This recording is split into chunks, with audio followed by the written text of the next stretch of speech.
Hey everyone, welcome back to Easy Access Tech. Today we will talk about two tools, Microsoft Planner and Microsoft Loop.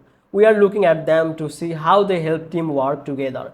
I will show you what is good, what is new, and which one may help you. It is very simple and fun.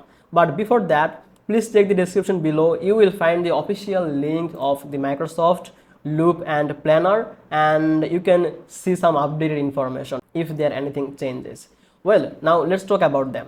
So Microsoft Planner is an old tool but still useful. You can create tasks, assign them to people, add date, and you can mark things to done. So it is like a simple board with cards. So it is very easy, good for a small team, but it's still simple. Maybe somewhere it has a new look, but the same idea. Now on the other hand, Microsoft Loop is a newer version for this kind of work. Loop is more than Planner. It has flexible pages. You can add list, table, note, checkboxes all inside the small blocks. You can share them with your team, and when one person changes, everyone sees life changes. It is more like that you can move anywhere, even inside email or Teams. It is cool because teams can work together in real time on the same block. So it is very modern, flexible, and gives more power for teamwork. So Microsoft Planner is a simple and safer one. You can make tasks and just track them. You see who does what, but it's not so flexible. Other side, Loop is very flexible and it is live.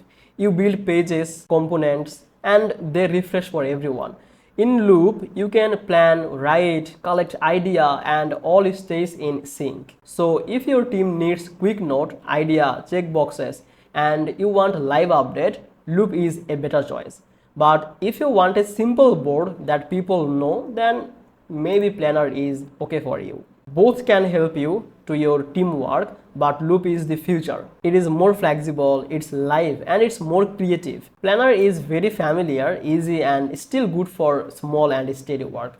So you can choose which one is fit for you. So I hope this video helped you to understand. If you found this video helpful, then please make sure to like this video and subscribe this channel. I will see you in the next video.